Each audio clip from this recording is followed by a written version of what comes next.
So Here's What Happened is a proud member of the But Why Though podcast community. Hey guys, welcome back to another episode of So Here's What Happened. I am LaNeysha, joined by my co-host Carolyn. Hey, it's been a while. It has been a while. I mean, we've been busy. I graduated. You've had festivals. You went to South Korea. I know. And it's only getting busier because I feel like we're at peak festival season for festival and con season. So lots going on, lots of content to hopefully come from y'all. I mean, y'all have been keeping up with, our segment podcast, the podcast within our podcast, Carolyn Talks.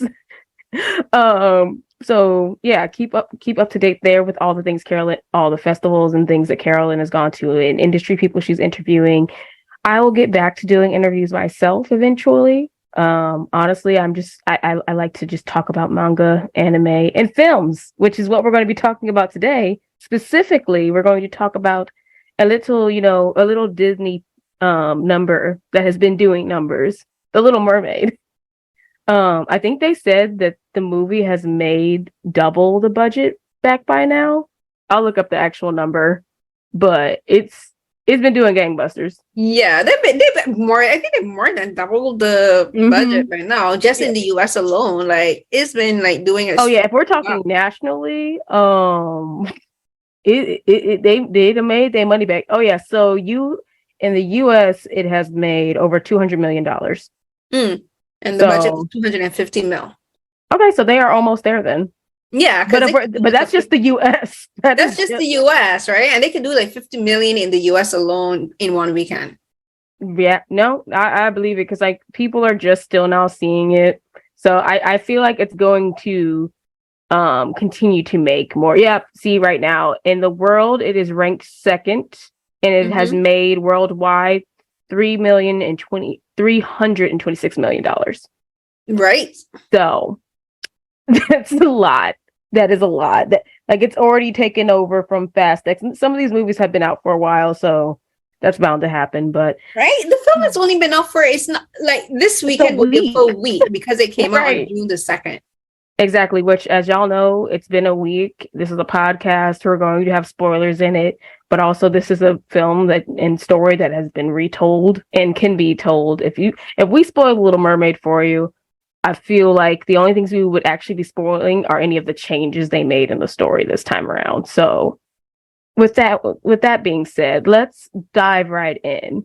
Carolyn, first of all, let's talk about expectations going into this film, knowing that like, as for those who may not know, I don't know how y'all don't know because this movie was announced years ago, but this is a retelling of Disney's Little Mermaid, which is based off of Hans Christian Andersen's The Little Mermaid. But I think it's important for people to understand that this is a retelling of Disney's version of The Little Mermaid. And it's a reimagination. It's not, I feel like that's one of the biggest things when we talk about adaptations. So there's people who assume that this film should have been, a mirror image of what the animated film was. And honestly, I went into this with open expectations. I was like, you know what? If they want to change the story, maybe adjust some of the character arcs or, decide.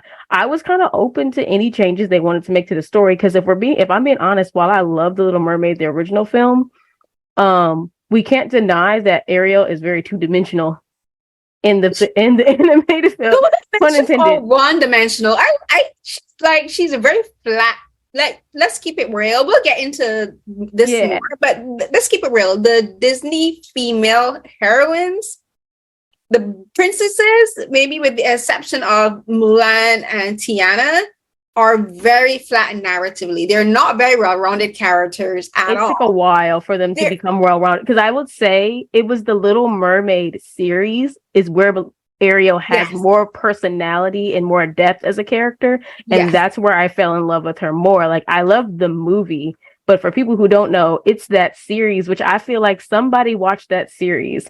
And that's what helped inform a lot of Hallee's Ariel versus... And that's no shade to Jodie Benson. That's just like Jodie did. Jodie was just given what she was just working with what she was given. Right, but Jodie Benson also was the voice in the animated series, so icon. But I think that's an important thing to understand. So like a lot of people will be like, "Oh, she's dumb for giving up her voice for a man. So how are they going to update that now?" I'm like, I really appreciate how they updated Ariel's like personality and just and gave more depth to her character this time around.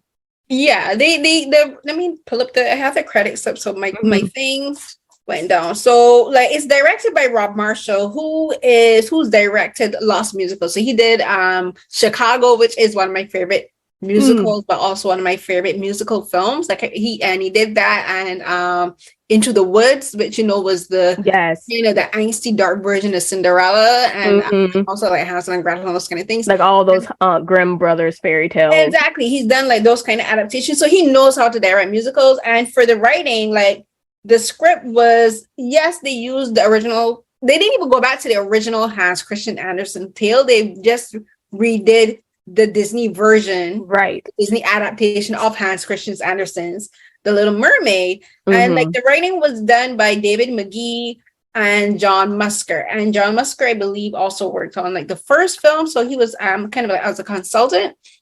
And they had new writing, but Ariel is a very flat character. Like, this is a girl who saw this man on the bow of a ship one night and was like, I want to be part of the human world. Like, this man, I'm in love. Typical Disney fare. Like, she falls in love or extreme like obsession with this man that she doesn't know. Don't even know his name. Don't even know if this man is a bully. Don't know if he's a terrible son. Don't know if he's a terrible human being. But she's like, I saw him laughing, so therefore he must be good.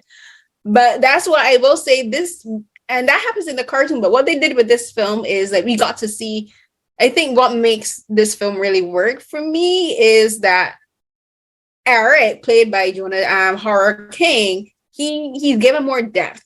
Yes, Eric has a personality and more than 3 lines. Exactly, he has a personality. He's more than just looks. Like this Eric, this Eric is like from a Caribbean. Oh, we're gonna get into that. But he's a prince, an adopted prince, and he's like, you know what?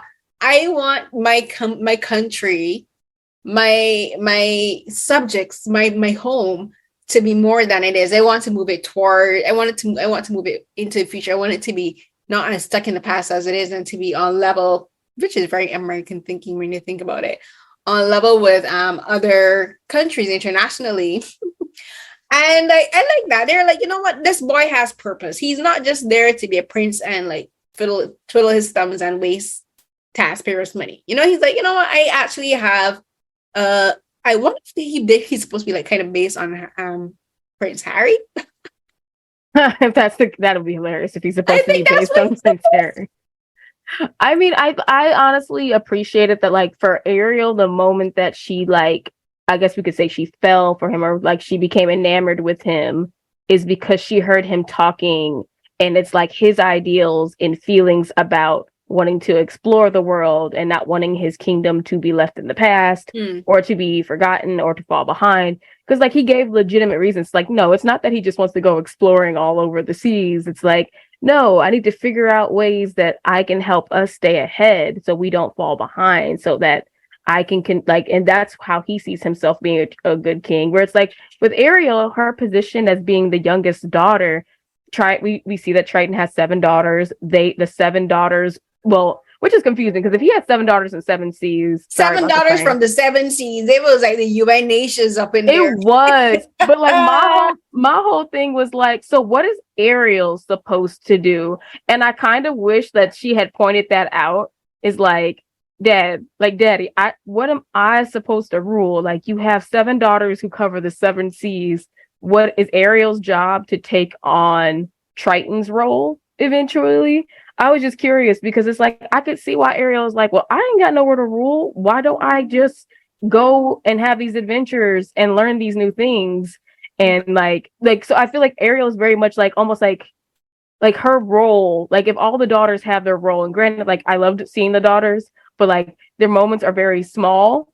And again, that's how they were. And it's not about them, but it's like, exactly. But the thing is like, has Ariel ever tried to do anything apart from find treasures and hoard them? And like, in theory, there was moments where like she was given responsibility, but at the end of the day, she ran away from those. It's not as if she didn't have things to do. She just didn't want to do those. She was being a teenager. From what we know of the character, it's just like, and that's the thing. Like she was not given. She doesn't have she is a princess. She's a daughter of Triton, but like she doesn't have necessarily a role. So like I would have been interested in the film, like maybe exploring like what is it that Triton wants her to do? Like what is she supposed to do at this coral moon gathering? Because I'm just like, I understand that the other ones are queens of their sea, but Ariel's the baby. So what is she supposed to do? So I think that would have been just interesting to like see how that could have like maybe played into it. Like it's because now it just seems like towards the end of the movie, it seems like she's just taken on it being an ambassador for her world in a way. She's trying, like, you know what I mean? Like after the storm, like we saw her sisters cleaning up the ship, cleaning up the exactly. wreckage. And she didn't even pick up a piece of debris. She just talking about. I'm like, girl, I was legit in the cinema. I was like, you gonna help them try to help clean up? And again, I blame that on like Ariel is the baby, and she don't not that she doesn't know any better. It's just that she's just so stuck in her ways of just like, oh, they didn't mean for their ship to wreck. Okay, girl, that's fine, but like this ship is messing up the ocean. It's like her family is where Aquaman was before the Justice League came to him. Like their family is very much like, nah, these humans is causing trouble and we don't like this and they're polluting our waters. And she's just like, but we can learn from them, Father. Ma'am, y'all got a shipwreck in the middle of like in your home. But anyways, from there, I would just say like going in with open expectations of like, okay, this is an adaptation. It may not look like the original Disney film, given in the fact that Ariel was in this time around was played by Hallee Bailey, and I, for one, think Hallee's performance was stunning. Mm-hmm. I honestly could not imagine anyone else playing this role and singing those songs besides her after seeing her performance, and I feel very confident when I say that. And I feel like you and I have talked about representation and like people's arguments about her casting in this film for a while. And it's just like, at the end of the day, she's a mermaid. And I will address one thing because I've seen some people's comments on TikTok about like, somebody said like, so they erased slavery. And my whole thing is like, it's a fairy tale. I honestly feel like we don't always have to mention slavery when we have Black characters. Let me have a happy ending. I'll say something about that because I was actually bothered in the film, and I was actually trying to write a piece about it, but I decided not to because I'm like, okay, just let bygones be bygones. But what I will say is the reason why that person said what they said, and I know. Because that person said that me and the other person, that other people have had the same thoughts because I've talked to other people about it in the DMs. The reason why that is bothering people, is specifically me being from the West Indies, is because one, they have the film set on a Caribbean island, which I think is that was a real choice because like why move it from Europe to the Caribbean? I don't think it was ever determined that it was Europe. It was a fairy tale. It was in Europe. Basically, all of the Disney cartoons are basically set in the same universe, like in Europe, because they repeat. Remember Gaston?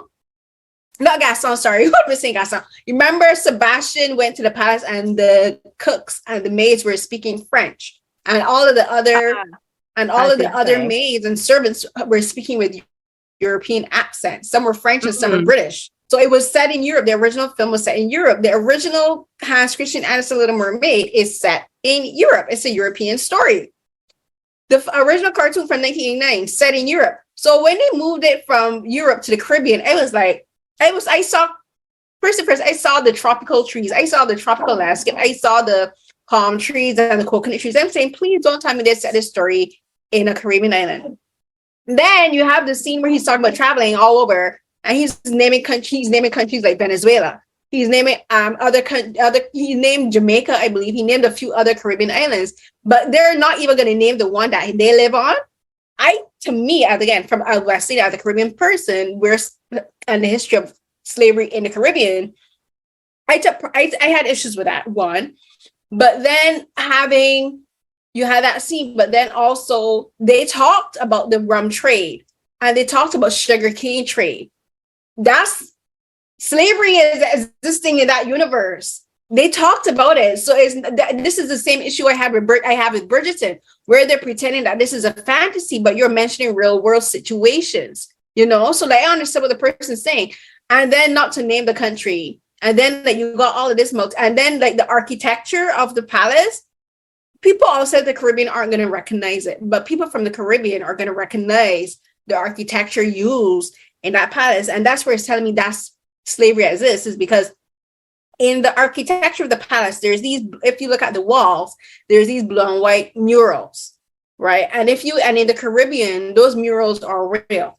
When you go into like the old plantation houses, when you go into certain old buildings in Barbados, if you go into the museum, you see these blue and white murals and these paintings. It's a very particular art style used in the Caribbean islands, used particularly for plantations that are depicted on these walls. And I said, oh wait, they literally went and took visual reference from plantation houses, from artwork depicting Black people being enslaved and being whipped and beaten, actual artwork, and copied it and put it in this film. And I'm like, that's what it shows you, that these Disney films are not made for anyone but North Americans. They're not made for anyone specifically Americans, because they know Americans who are not familiar with architecture or whatever are not going to catch these cultural references. They're not going to catch these things that me, a person from the Caribbean, recognize instantly. And I was bothered by that. I was planning to write about it, but he said not to. So I understood what the person was saying, because again, like, Americans aren't going to be bothered, but me, I'm just like, bitch, you guys might have took artwork from a plantation house and inserted it into this story. But I digress. I'm not going to go into that yet, but that's what I'm saying. I understood where that person was going to come from. And that article got beaten up, but I wanted to be like, Americans, please know that Black people exist outside of North America. And please remember that slavery existed outside of North America and existed in a slightly different way in the Caribbean as it did from America. That's it. Anyway, that's all. Yeah, I hear you, and I honestly appreciate your opinion on it, and like in sharing that. I guess my thing is, like, at the end of the day, the story is for children. So I feel like the challenge would be if they tried to go into that realism and they included slavery, it just changes the whole scope of it. Because what does that change? I just feel like that would change a lot of things, and like just the audience it's geared towards first would be a challenge. Mm-hmm. Like it's punching above for children. I think that if this was like Once Upon a Time and they did this, I'll be like, oh yeah, totally could see them exploring that. And and this is one of those things where I applaud the Brandy Cinderella, because it firmly stands that it's set in a fairy tale world. Like, but you have all these different people, different races. No one questioned that Brandy was Cinderella, or like, even to this day, people do not show as much hate or like try to like say like why she couldn't be Cinderella because she was Black. It's like, it's just accepted that this was a fairy tale. And I think maybe that's something that the movie could have done differently, is like just firmly set yourselves like in the world that this is a fairy tale, versus like maybe don't bring so much realism into it and try to ground it, which is like, on one hand, it's like it's a dual-edged sword, because we would really love to if we're going to have these these characters and actors in this setting, we want to bring in this cultural influence and show it. But to your point, it's like, if y'all are going to do that, you probably shouldn't do that as an ornament, versus actually diving into it. Exactly. Like, there was no need to set it on a Caribbean island. You know what I mean? And even if they did, there's no need to use actual artistic reference from actual plantation houses. Exactly. To create the building. Mm-hmm. It was like, I was literally saying, it was like, wow. Like, stick to it being fairy tales. And then like, I know that's challenging. And it's like for me, for one, like, it's kind of like, it's what Black Panther does very well, where it's like, Wakanda is a fictional African country, but it pulls in cultures and heritages from different tribes and, different places in Africa. But the thing is, it acknowledges the history with those cultures. So it's like one of those things where if you're going to do that, I feel like you have to do it 10 toes down. Exactly. But if you're not going to do that, it just feels like it's an ornament, which like I appreciated the looks in the setting, but at the same time, it's just like I would have been completely fine if it would just all look like a fairy tale world and not, but like, and still have the diverse people, like still have all these different people. And the thing, that's why I compared it to Bridgerton, because it's these, and you know what's the difference? They're trying to do what Cinderella did, like Brandy Cinderella did. And even what Black Panther did. And where Black Panther, even though Black Panther is the people of Wakanda are all Black, but they pull from different Black cultures, like Black tribals, Black tribes, Black countries within Africa and all that. You know, so they made it multi-ethnic and multinational in the representation. But the difference between Cinderella and Black Panther and what's going on with Bridgerton as well as this Little Mermaid is the creative teams. The creative teams of Bridgerton and the Little Mermaid are all white. Whereas the creative team for Cinderella and for Black Panther films are mixed race. The EP for Cinderella was a Black woman, was Whitney Houston, and she had other Black people involved in creating the film and in the music. And for Black Panther, we know like this, the creative team is almost all Black. And then also for Black Panther 3, it was Black and Indigenous South America and Indigenous, like Latin and South American people were involved in the creative thing. So like you knew that respect was being paid. Whereas for Cinderella and for Little Mermaid, it's like they're saying we want to make it diversity because we know diversity sells right now. We know all these Black people are going to turn out because they want a Black lead, but we're not going to put the work in to make sure that it's not offensive to Black people. They're doing the bare minimum. I would agree, because I think at the end of, after seeing the film, I can honestly say I don't think I can see anyone else playing the role besides Hallee. Oh, but she was perfect casting. They were correct casting.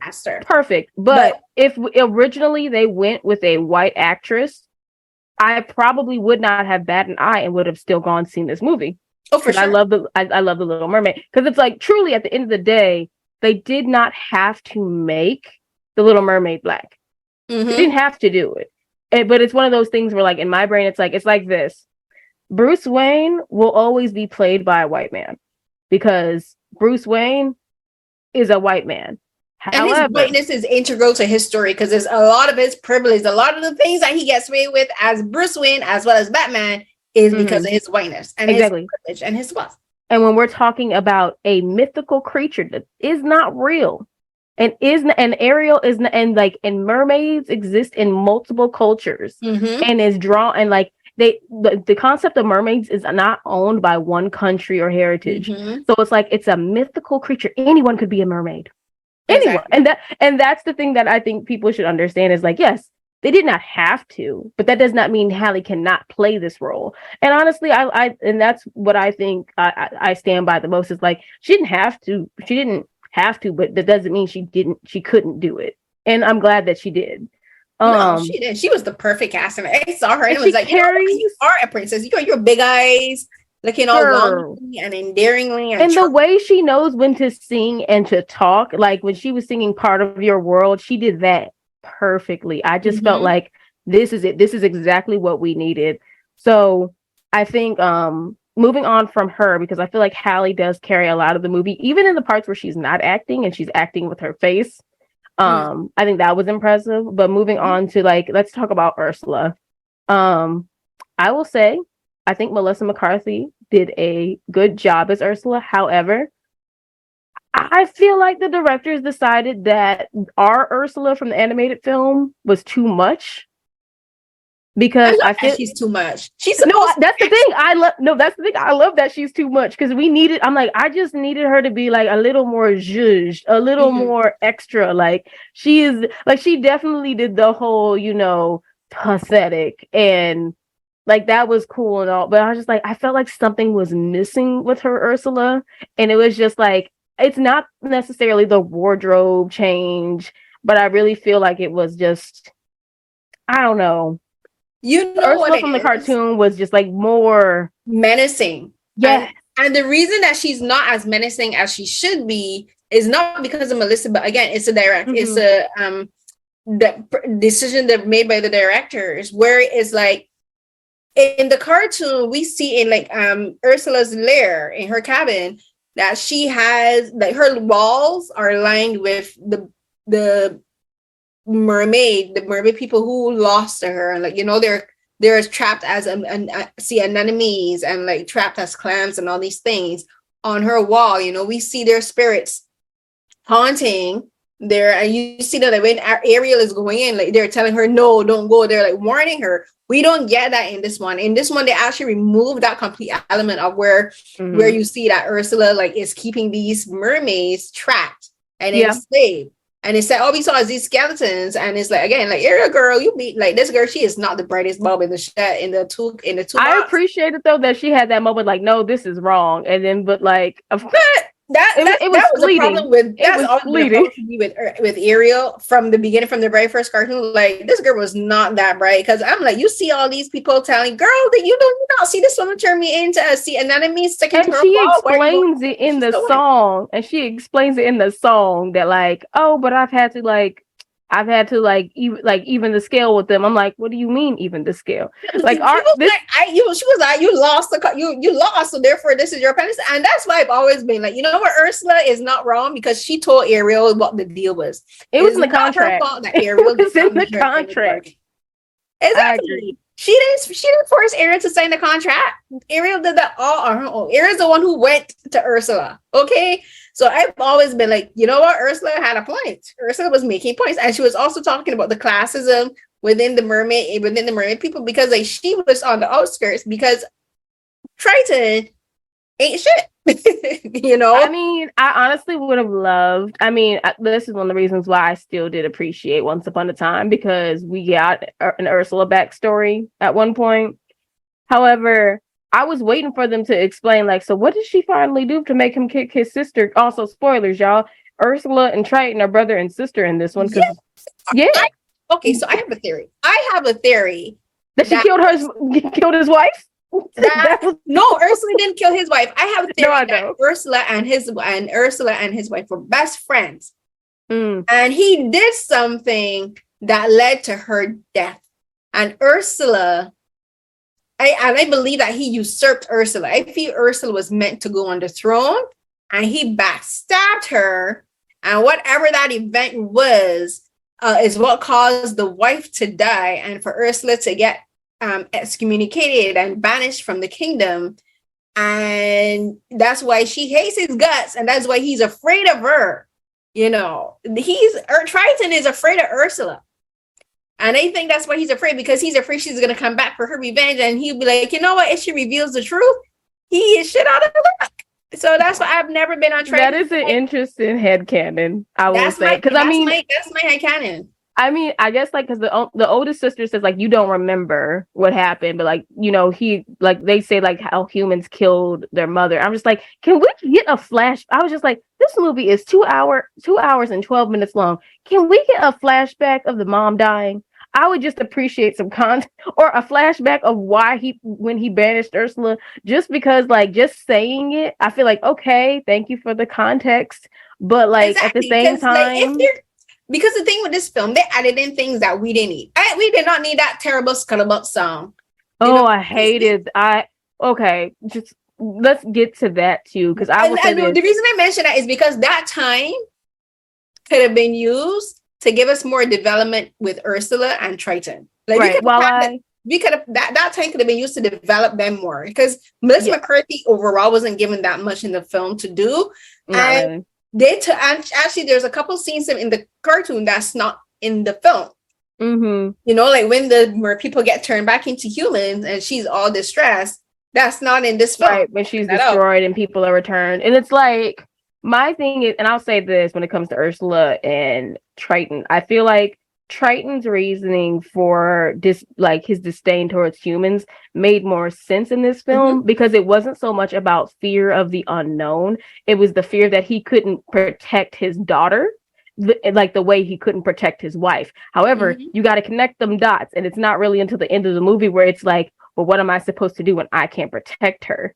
And it was really about him being able to protect his baby versus just hating humans outright. Obviously, he hates humans because his wife was killed by them. But a flashback would have given us more, and they would want to experiment on these mer people. Like Ariel is going off to do globetrotting with her husband, whereas now she's exposed the mer people to humans who gonna want to take them up and be like, you know what? Can we experiment on you? That kind of can we go? If it wasn't for the queen who's in charge, I feel like, and her being scared of Triton, she's like, oh no, this is of the water spirits. This is their business. Leave it alone. So I feel like she is respectful and like would not do that. But at the same time, Ariel's naivety when it comes to trusting humans, where it's like, girl, I want you to learn you can't trust all humans. You got lucky. You got real lucky this time, because Eric literally had to stop one of his seamen from killing a dolphin because he thought it was one of your people. So it's like, there's a reason why your daddy did not want you swimming up there, because you could have been that dolphin and you would have died. So it's like legitimate reasons were shown. That also, and they also took out the scene in the kitchen. Oh yeah, with Sebastian. Sebastian sees the fish and everything, and also like Ariel is like, oh, they would never hurt mer people, underwater creatures. I'm like, you're eating your cousin. What are you telling me? Right. I also wondered why they cut out that moment with Sebastian, because I'm like, I mean, yeah, there were some funny moments with like focused on him from his like little crabby perspective, but I just feel like, okay, this is interesting. But yeah, no, there were just moments that I'm like, think changes that I did like, adding more depth, you know, King Triton and Ariel's relationship, and it not just only being about him trying to control her, because it's like the line he says at the end is like, you should have never have to have given up your voice to be heard in the first place. I thought that was a very poignant thing to say, because like at the end of the day, this was not originally about Ariel falling in love. It was about Ariel wanting to be heard and to like wanting to have more autonomy over her choices and not feeling controlled, which I think is like a really beautiful, that was a more poignant message than an ending in a wedding, which I'm like, I didn't need to see her in a wedding dress. I didn't need to see that. I like the fact that, you know, a lot of the Disney princess films end with a wedding, with like the character's ultimate goal wasn't necessarily to get married. So like films like Mulan and Brave and even Princess and the Frog, granted with Princess and the Frog, I feel like the more important thing to me was that Tiana got her place instead of like just marrying Naveen. So I digress. I appreciate that this, like, hopefully if Disney wants to make more of these films, and I beg Disney, please, can we get some more? I know we have the original one coming with the next princess, so that's an original story I'm looking forward to. But the creative team is not Black. Well, we will see what happens there. I don't even know. Girl, the creative team, I think the lead writer is an Asian woman, or she looks biracial, and the rest of them are white men. So yeah, we will discuss that when it comes out. Case. Let's talk a bit about the music now. So the music, you mentioned Scuttlebutt earlier. And I dislike that song intensely. We did not need Scuttle in this movie. I mean, we did not need Awkwafina as Scuttle. I did not need Awkwafina rapping, but that's what you got. And I regret it. I literally have physical reactions hearing her voice. She earns me very soul. But the other thing is like, again, this is another thing that was added to the film that I mentioned earlier. This is a sequence in the film that was not needed, was not necessary, that could have been used to develop Ursula. So because they give us Miguel. I said Miguel because I was thinking about Into the Spider-Verse just now.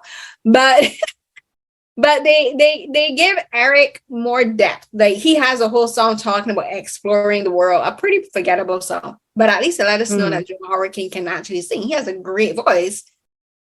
But like, we didn't need a song centering Scuttle and Sebastian. If they wanted a song to thing with Sebastian, give me Le Poisson. Le Poisson. Oh, I love Le Poisson. First I cut and dice and I mix it all nice.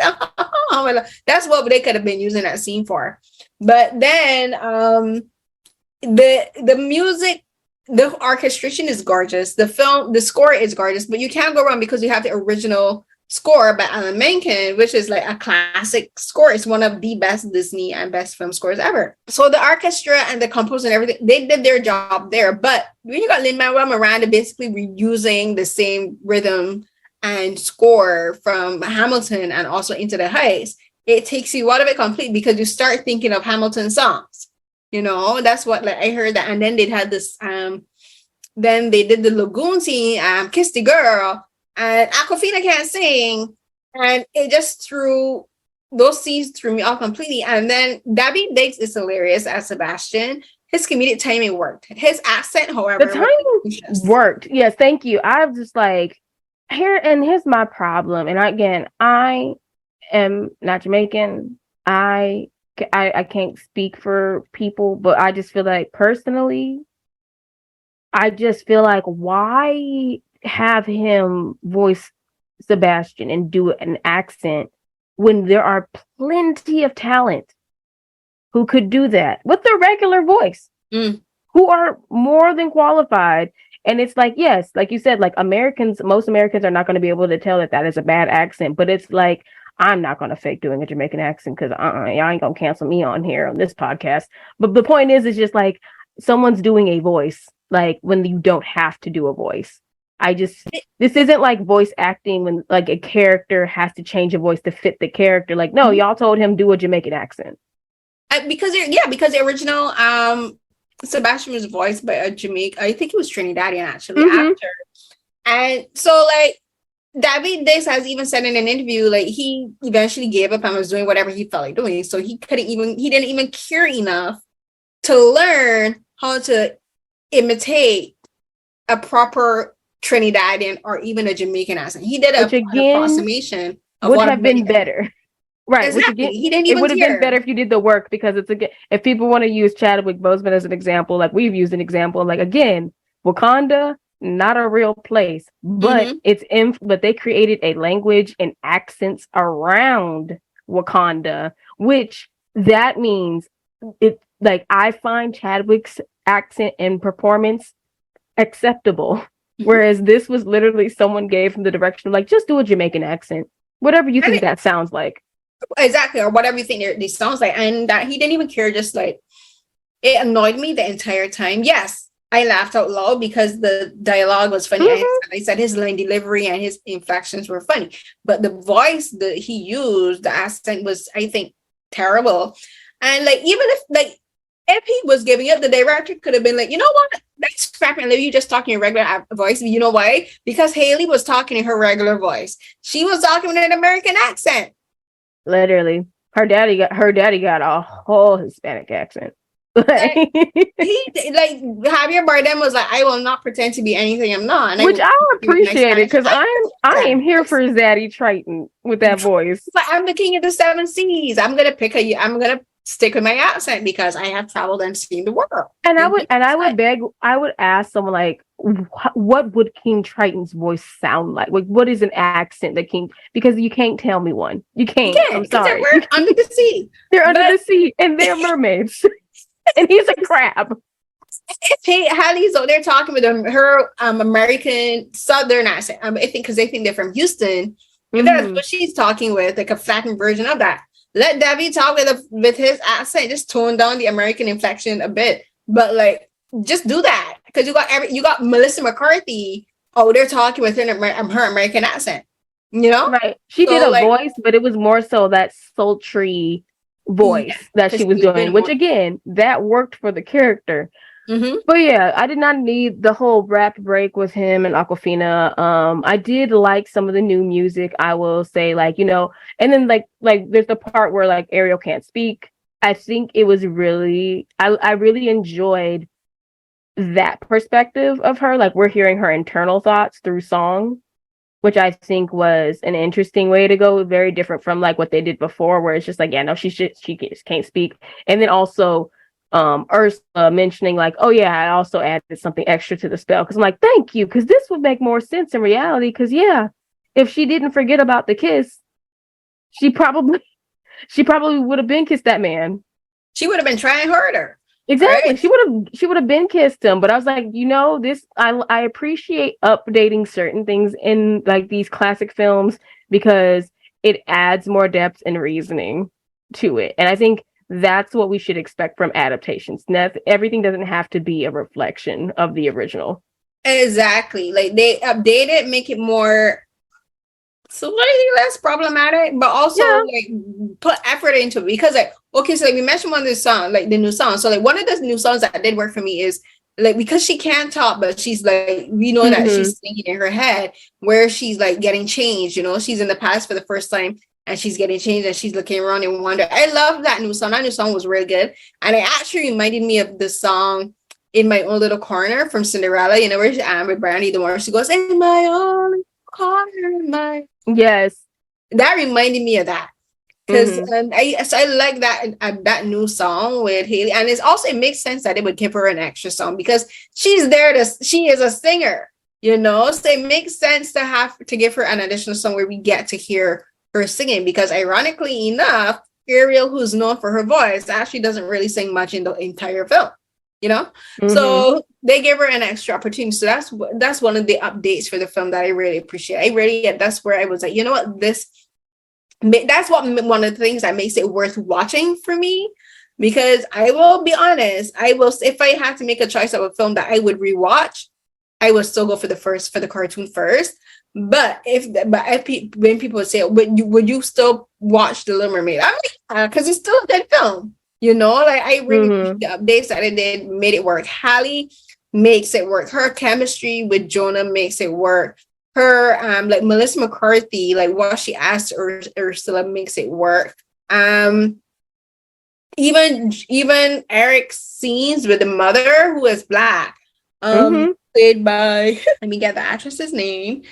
Her name is Noma Dumazweni. I like his scenes with her and his major doma, Mr. Grimsby, played by Art Malik, like where he's talking to them and they're trying to talk to him and get him to understand their perspectives, and he's telling them his perspectives. Because like their scenes kind of mirror like Ariel's scenes with Triton, where she's Mm-hmm. trying to get him to listen to her. And here is the same thing happening above on land, where Eric is trying to get his mother and his major domer, his butler, to listen to him. So I like those scenes as well. And yeah, so those are the things I really like about it. I be honest, the VFX for the stuff that takes place above the ocean works really well. Like the water, like the very first opening sequence, which is a thunderstorm on the sea and all this, were really well done. I said, you know what? Rob Marshall had films like Master Commander and a whole bunch of other British films to use as a guidebook on how to film like those kind of ocean scenes.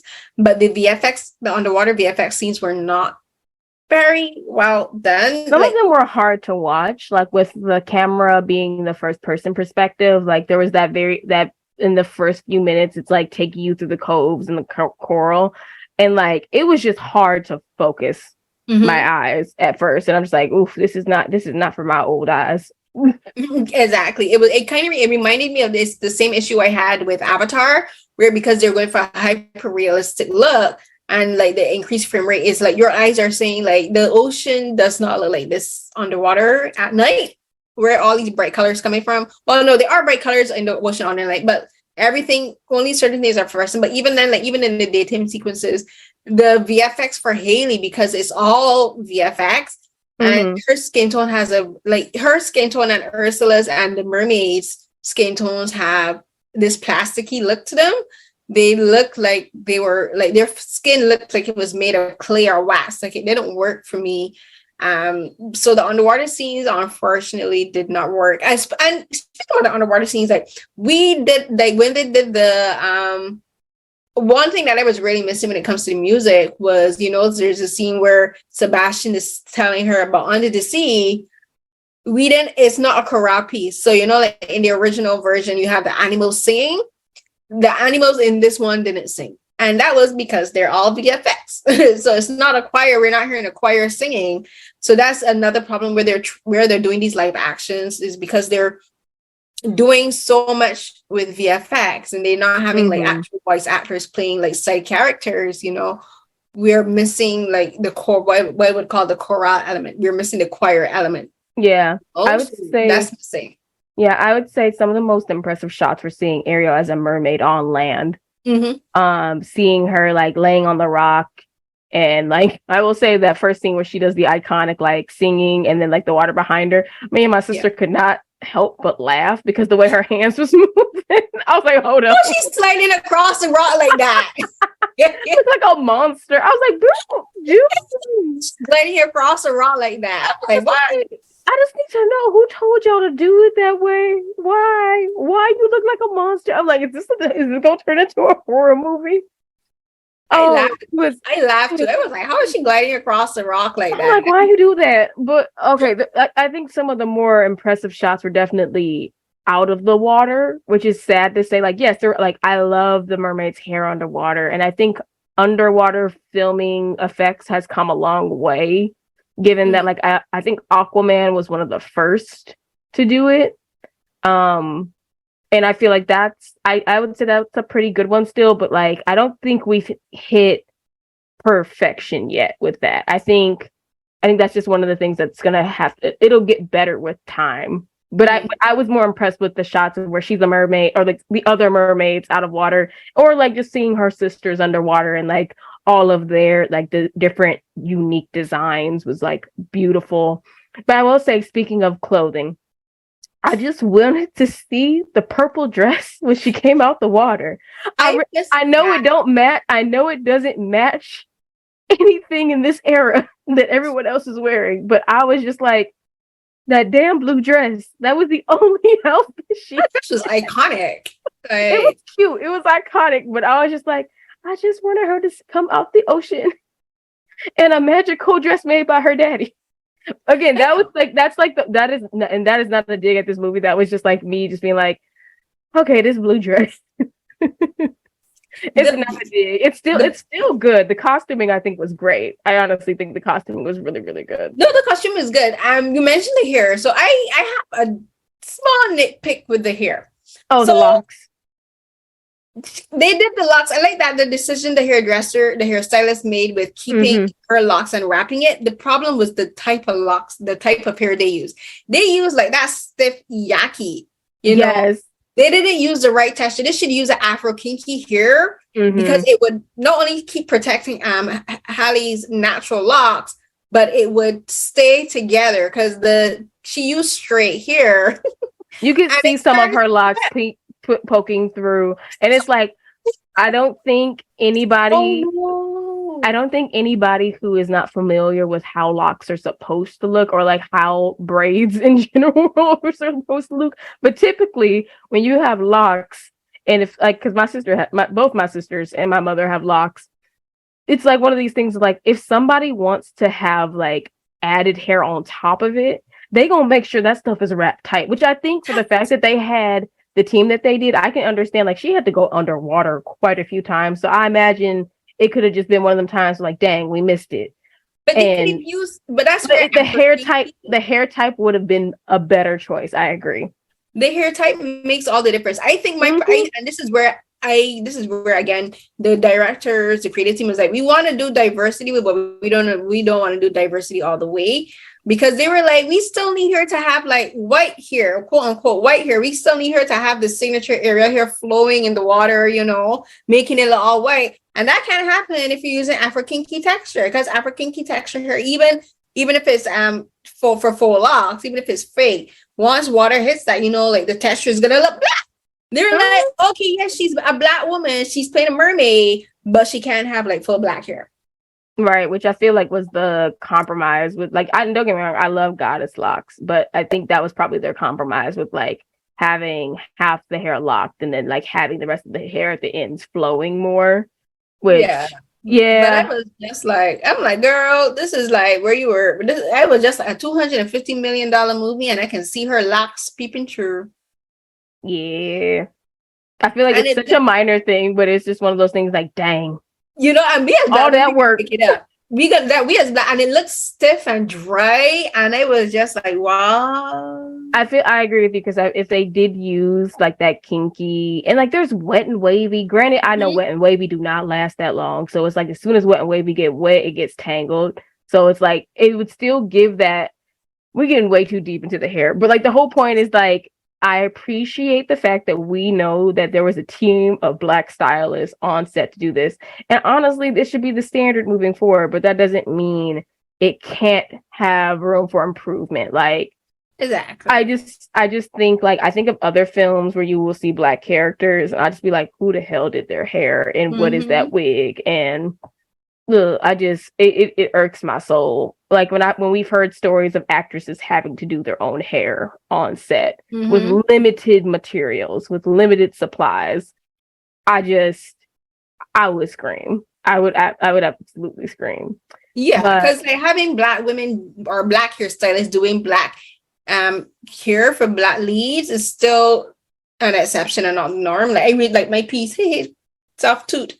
For Variety, where I spoke to 3 black female hairstylists working in Hollywood today. Like Maura Fraser works on Abbott Elementary, Araxi, why am I drawing a blank on her name? But Araxi, she works on Bel Air, and then there's Deandra. She worked on Swarm with Dominique Fishback. And like we spoke about this, and like it's like super important to have black hairstylists who know how to work with different types of black hair on these sets. And it would have been absolutely a shame and appalling if Disney didn't do that, because as I said, $250 million. You better find black hairstylists, not just one, but a whole team of them to work with. You're not only your lead actress, but the supporting characters, because as we said, like the Eric's mother is played by a black woman, Numa. Like you need people who could do her hair. You know, there's the background characters, some of who are black. You need people who can do their hair. You have like the mermaids. You have like one of them sisters is black with like natural hair, which was like an afro. And then you even had like, if you looked in the background, like some of the mermen were black with locks, you know, like the security, like the men, the I want to call them security guards. They're not security guards, but they're like, you know, standing sentries, right? That's what you would call them. Were black men with locks. So, you know, people who can maintain their hair. So as I said, $250 million, Disney more than they that was the least they could do for Hallee. I agree. That is literally the least they could do. I think any final thoughts as we wrap up the film review? No, like I think we managed to. We're not doing a full length interview like episode like we're doing for regular, but I think we managed to cover everything. Like, yeah, I would have greatly appreciated no Aquafina, but please, I need to divest themselves of Lin-Manuel Miranda, please. I think we can challenge ourselves to find other composers. That there are other composers. Look on TikTok, y'all find somebody. Like, and I don't mean that in like this hateful way. I just feel like I would like some on TikTok doing really good music. I would like for us to explore some new blood in the game. Like, no shade to him. I love Moana. Loved Encanto. However, for the Lin-Manuel Miranda does not need to be y'all only composer for all these films. And like that's not the like I like that new song that she sang. What is it? Walking Through the Door or But did he write that? Did he write that? I thought he was the lead writer on the music. Well, am I wrong? Hold on, let's make sure we write. Just cut this out. Google the Little Mermaid songs. 2023. It's Part of Your World, Fathoms Below. Oh, here we go. Apple Music.